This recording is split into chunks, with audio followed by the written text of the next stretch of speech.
A woman who learns to sit with herself in silence becomes the most unpredictable force in the room.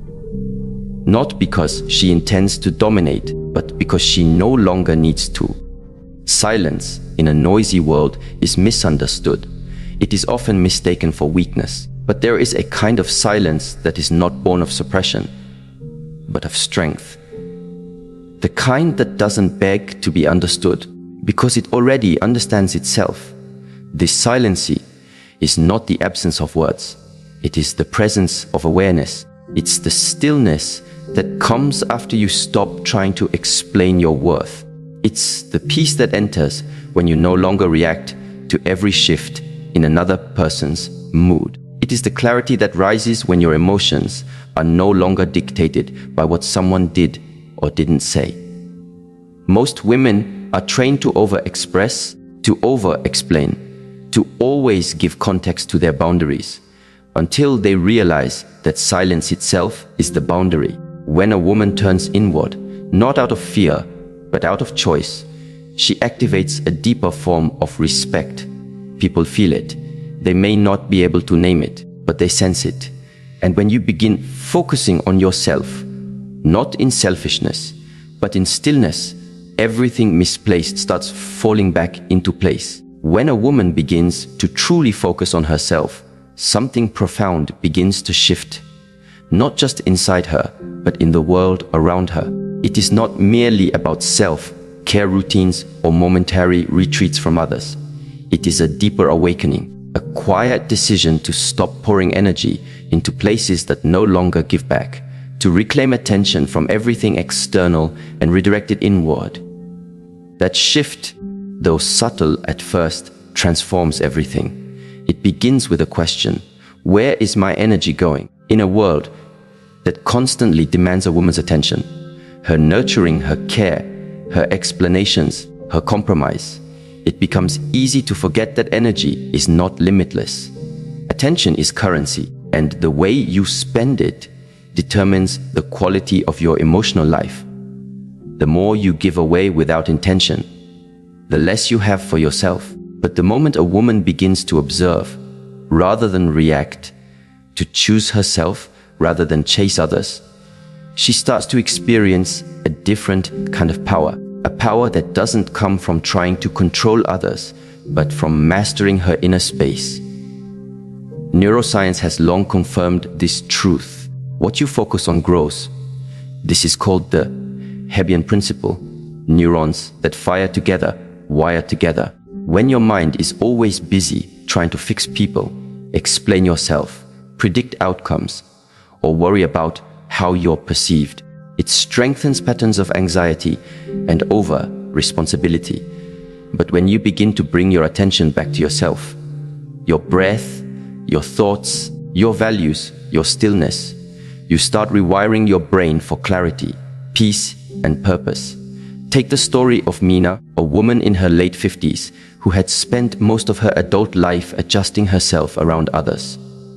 As a mother, a wife, and later as a caretaker for aging parents, she learned to anticipate needs before they were spoken. But after her children moved out and her caregiving roles ended, she was left with silence.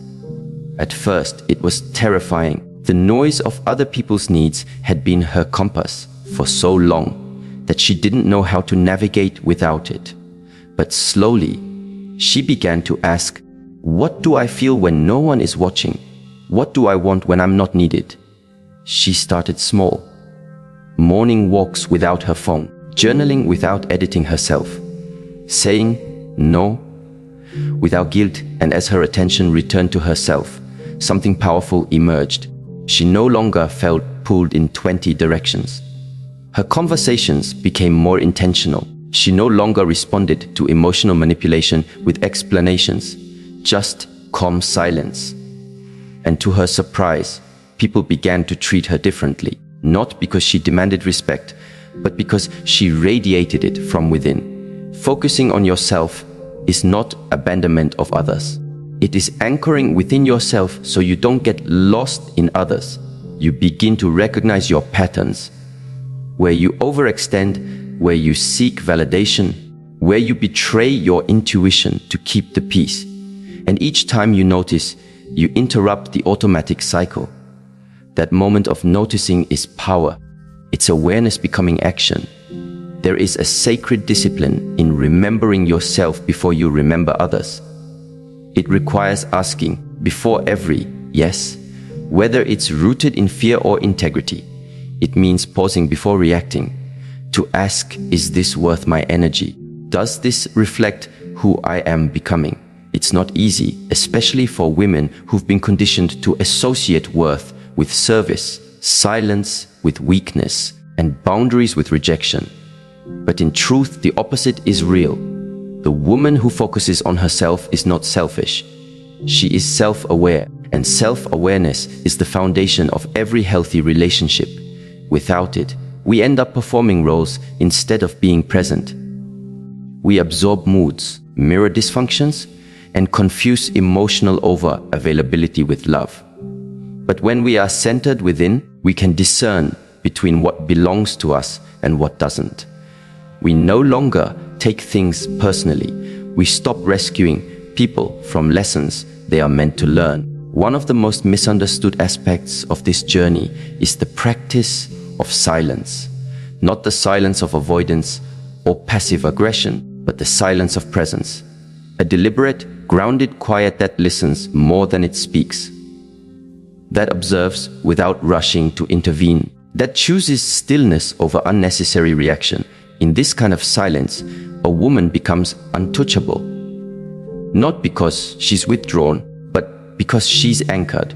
There is something deeply powerful about a woman who does not rush to fill the silence. In an argument, she does not need to be louder to be heard. In relationships, she does not over-explain to earn space. Her calm becomes her clarity, and her silence becomes her boundary. Silence offers something no amount of speaking can provide: perspective. From a physiological standpoint, silence engages the parasympathetic nervous system, responsible for rest, digestion, and deep insight. When we are reactive, we operate from the sympathetic nervous system, fight or flight, which narrows our thinking and clouds judgment. But silence restores our access to higher thinking, creativity, and emotional regulation. It gives us space to see things for what they are, not what we fear they might be. Jasmine, a mid-career professional in her 40s, discovered this the hard way. She was used to defending herself in every conversation, trying to be understood by people who had already made up their minds. Every time someone questioned her intentions or minimized her emotions, she would jump in with explanations, justifications, or arguments. It drained her until one day, during a heated moment with her partner, she paused. She said nothing, not out of resignation, but out of awareness. She realized in that instant that her peace was not up for negotiation. The silence that followed was more powerful than any point she could have made. It unsettled him, not because she was trying to hurt him, but because for the first time, she didn't make herself emotionally available for conflict. She remained present, steady, and calm. That moment changed the dynamic of their relationship, not overnight, but permanently. He began to listen. She began to feel heard, not because he changed, but because she did. We often believe that we must speak more to be seen. But sometimes it is in speaking less that we become visible. Silence is not the absence of voice, it is the presence of strength. It communicates what words often cannot. That you are no longer afraid to be misunderstood, that you no longer fear disconnection because you are deeply connected within, that your worth is not tied to being agreeable, but to being authentic. There is a deep wisdom in knowing when to speak and when to stay silent, not from fear, but from freedom. Not from suppression, but from sovereignty. When you no longer use words to seek control, you allow life to reveal its truths. People expose themselves in your silence. Their intentions surface. Their values become visible. You no longer have to investigate or argue. You just observe. And from that place of inner stillness, you make clearer decisions. In relationships, this is especially powerful. When a woman focuses on herself and practices the discipline of silence, she begins to see dynamics that were once invisible to her. She notices how some people only connect through chaos, how others expect emotional labor without offering it in return, how some conversations are not exchanges, but power struggles in disguise. And most importantly, she sees her part in it, not to blame, but to reclaim responsibility. Every moment of silence becomes a mirror, and what you see in that mirror is not always comfortable. You might notice patterns of over-explaining, chasing closure, or giving second chances out of loneliness. But in seeing them clearly, you stop being ruled by them. You begin to act rather than react.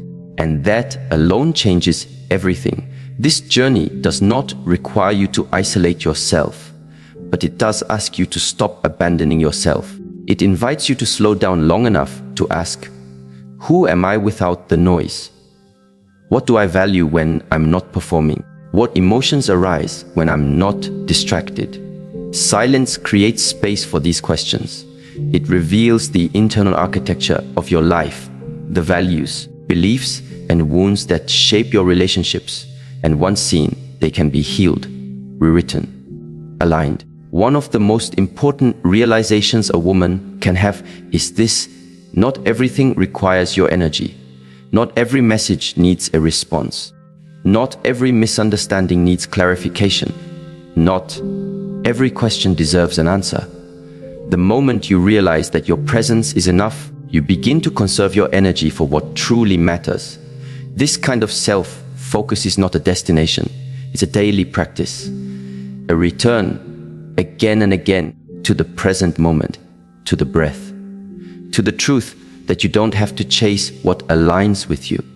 You attract it by being aligned. And so the silence continues, not as an escape from the world, but as a deeper way of engaging with it, with clarity, with discernment, with grace. A woman who focuses on herself and stays silent does not disappear. She becomes more visible than ever, not in noise, but in essence, and the world cannot help but rearrange around her. A woman who learns to master her emotions is not just in control. She is free, free from the chains of overreaction, free from the cycles of regret, and free from the grip of patterns that once dictated her responses. Emotional sovereignty is not about being unfeeling. It's about not being owned by every passing feeling. It's knowing that you can feel deeply and still respond wisely. You can be hurt and still act from alignment. You can feel love, grief, anger, confusion, and still remain grounded in your values. Many people believe emotions are either something to be expressed impulsively or something to be suppressed entirely. But both extremes lead to inner imbalance. One makes you a slave to your reactions, the other disconnects you from yourself. True emotional power lies in the space between impulse and stillness. It is the cultivated ability to feel everything and yet not be consumed by anything. There is a teaching from ancient Eastern traditions that says, control your breath and you control your life.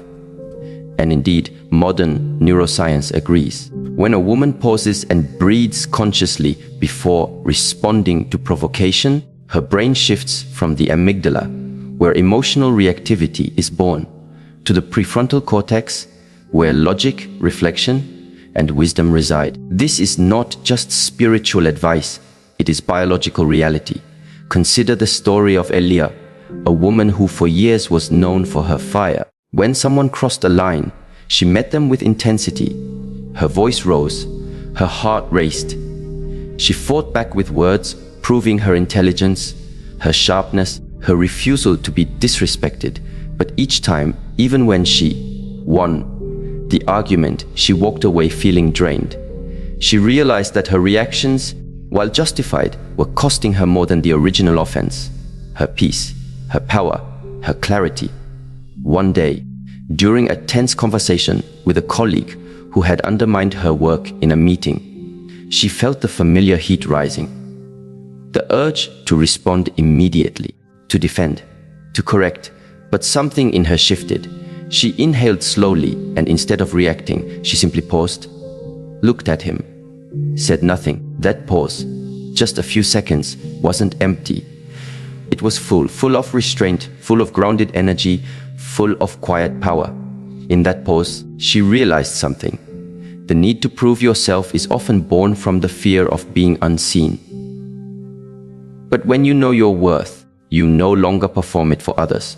You hold it quietly, and the world learns to feel it without being told. The pause gave her time to assess, was this worth her emotional investment? Did this person truly have the power to define her value? No, she answered him with calm, clear boundaries, not from fire, but from foundation. And the result, he backed down, not because she was aggressive, but because she was anchored. She had stepped into emotional sovereignty. To be emotionally sovereign means your inner state is no longer at the mercy of other people's moods, decisions, or expectations. You stop outsourcing your peace. You stop being available to every emotional tug of war. You don't become cold, you become clear. And this clarity protects you from the trap of reaction. Every time you react without reflection, you give your power away. You let someone else set the rhythm of your nervous system. But when you pause, when you breathe, when you choose instead of react, you reclaim authorship over your inner world. This is especially vital in intimate relationships, where emotional triggers are most deeply rooted. Partners often mirror each other's wounds. One's insecurity feeds the other's defensiveness. One's silence triggers the other's abandonment. One's need for control collides with the other's need for freedom. Without emotional sovereignty, these dynamics spiral into conflict, misunderstanding, and resentment. But with awareness, they become portals for growth. Sophia, a woman in her late 30s, once described how every argument with her partner would end in her crying, shouting, or walking away in anger. She felt unheard, invalidated, emotionally exhausted. But as she began a daily practice of breathwork and emotional journaling, something changed.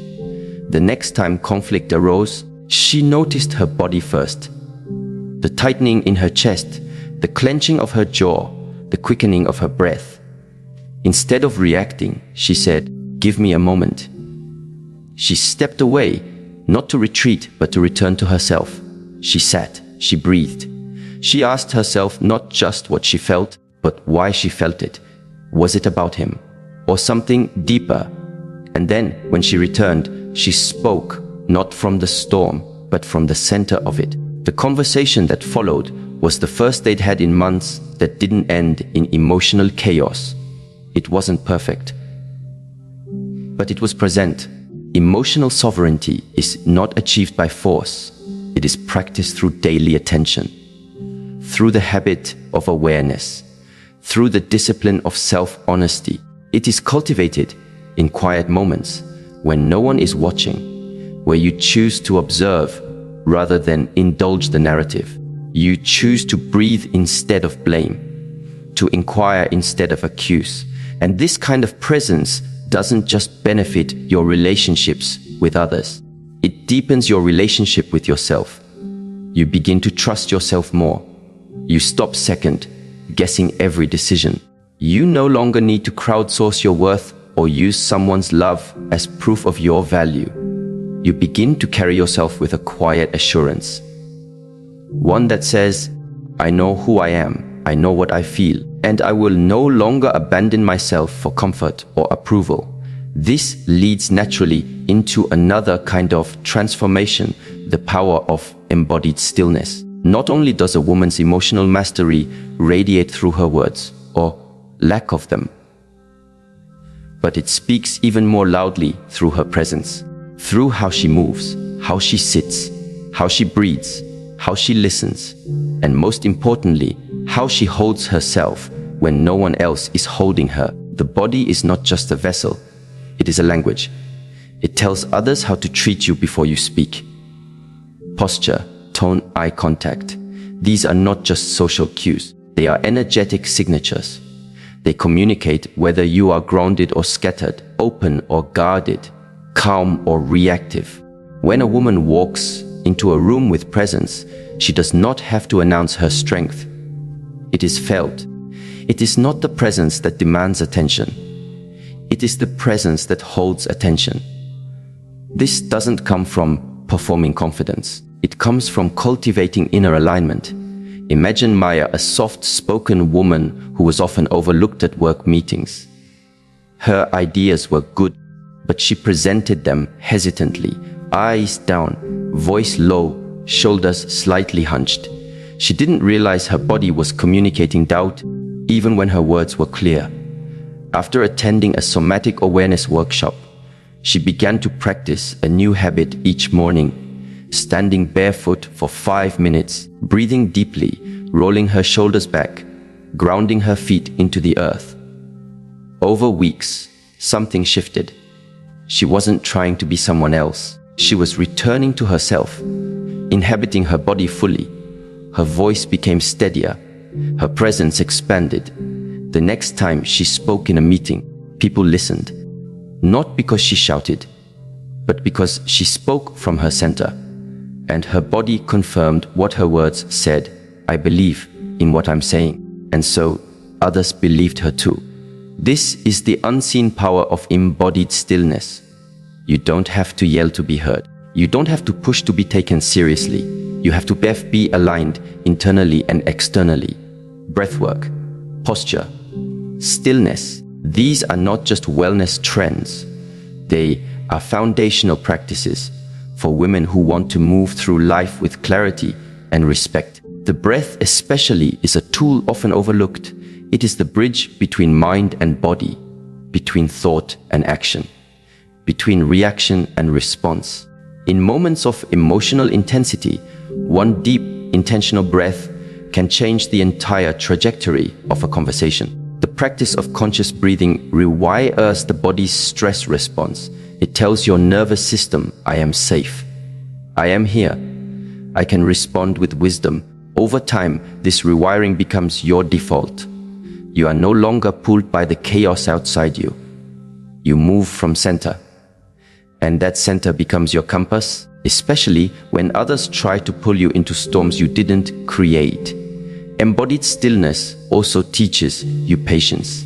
In a world of urgency, a woman who moves slowly, who responds after reflection, who doesn't rush to fix or explain, becomes a mystery.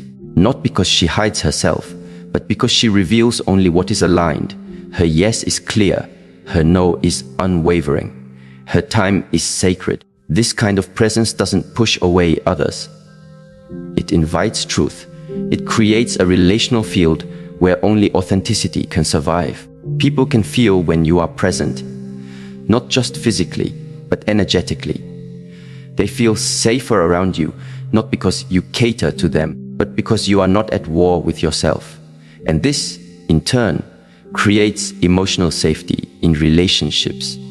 When your presence is grounded, your partner no longer feels the pressure to guess your mood, manage your triggers, or decode your reactions. You create a space of emotional predictability, not by being passive, but by being internally consistent.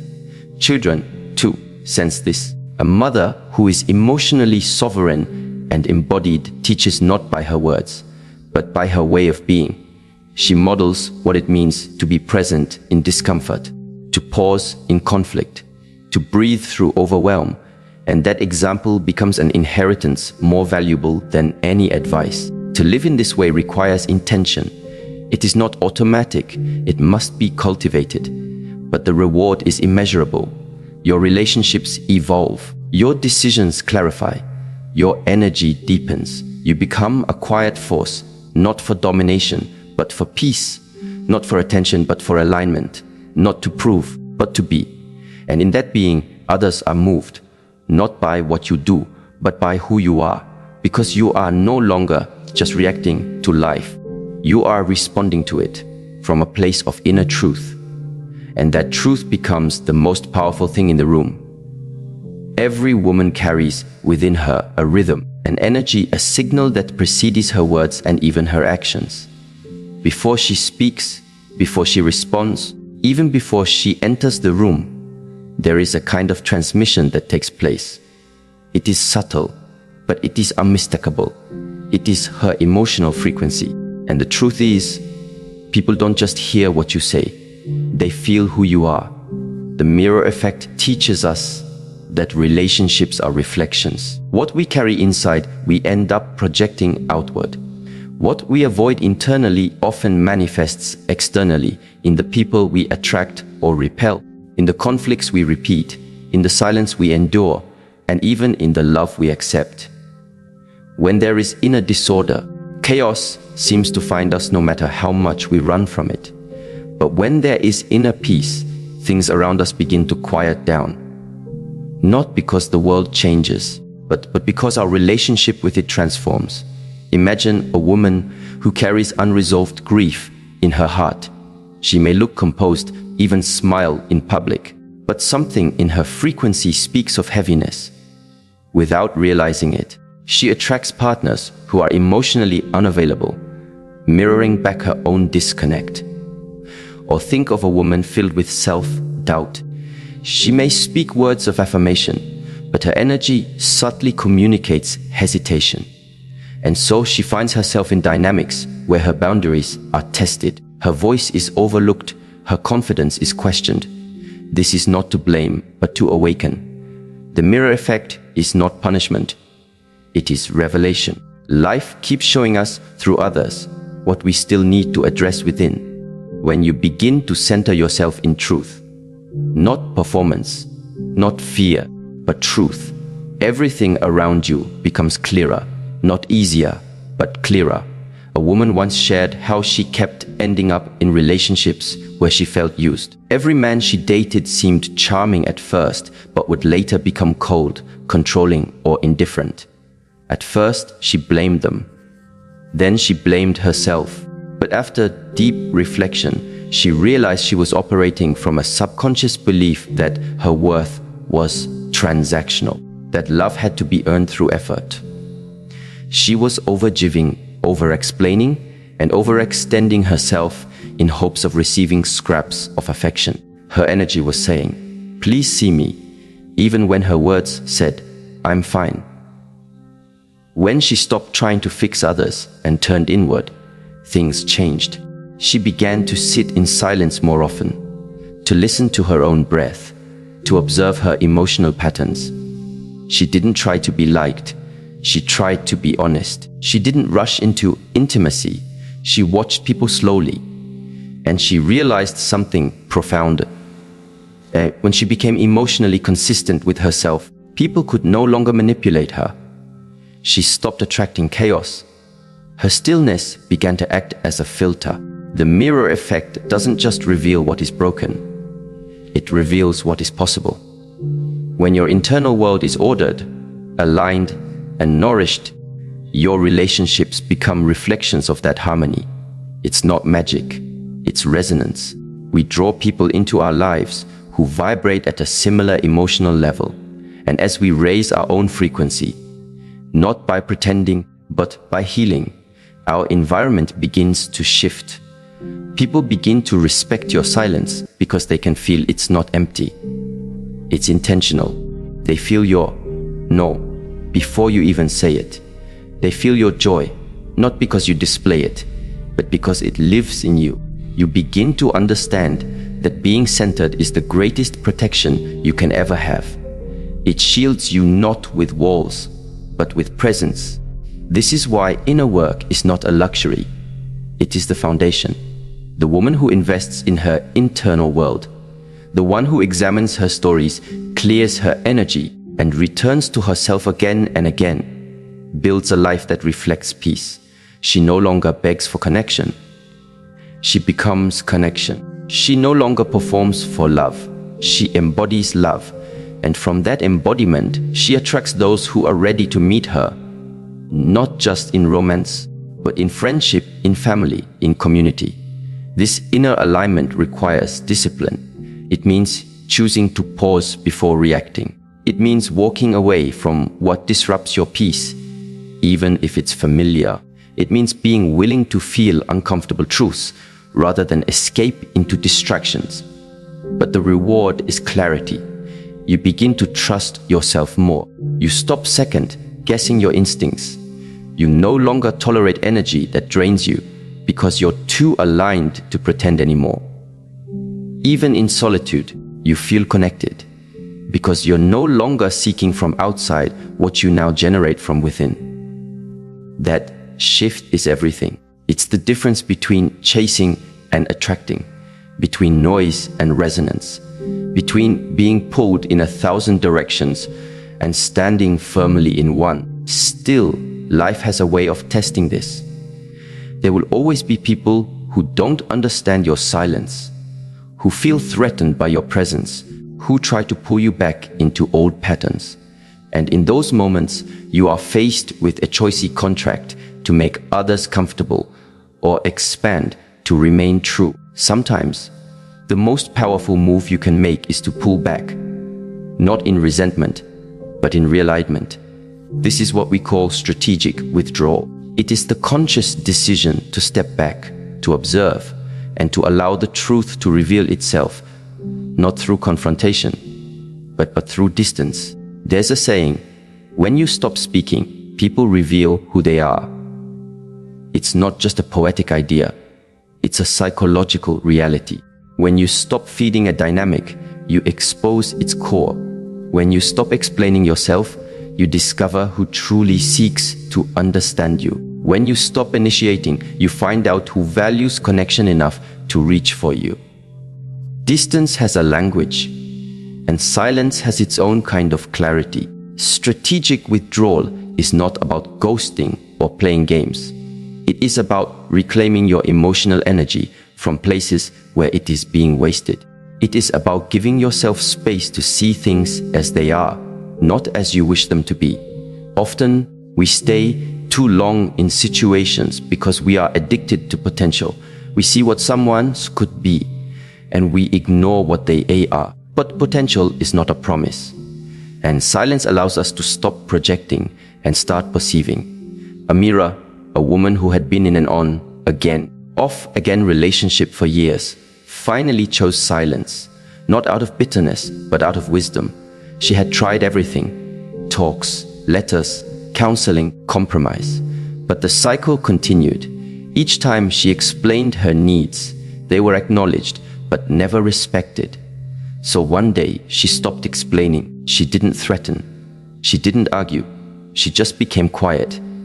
That silence became her boundary. And in that space, she could finally hear her own voice again. Not the anxious voice that said, "Make it work," but the deeper voice that said, "Let it go." Within weeks, the truth of the relationship became undeniable. Not because he changed, but because she did. And from that clarity, she found peace. Withdrawal is not weakness. It is wisdom. It allows energy to recalibrate. It reveals who is willing to meet you where you are. It filters out the noise so you can hear your intuition. And perhaps most importantly, it teaches you that you are not responsible for carrying relationships alone. A woman who knows when to withdraw is a woman who knows her worth. She is not afraid of being alone because she is not lonely in herself. She doesn't fear silence because silence is where she hears her truth most clearly. She doesn't chase answers because she knows the right questions will always bring the answers in time. There's a powerful shift that happens when you stop trying to force outcomes. You begin to trust the unfolding. You begin to notice how much energy you used to waste trying to make others see, make them care, make them stay. And in letting go, you reclaim all that energy for your own growth, for your own healing, for your own joy. Some people will call this selfish. Let them, because they've never tasted the kind of respect that comes from refusing to betray yourself. Others may call you distant, but what they're really feeling is your energetic boundary, the space you now protect like sacred ground. When you withdraw, not as punishment, but as protection, you allow space for clarity to breathe. And clarity is what guides wise action. It tells you when to stay, when to go, when to speak, and when to let silence do the talking. It teaches you that your presence is not something to offer lightly.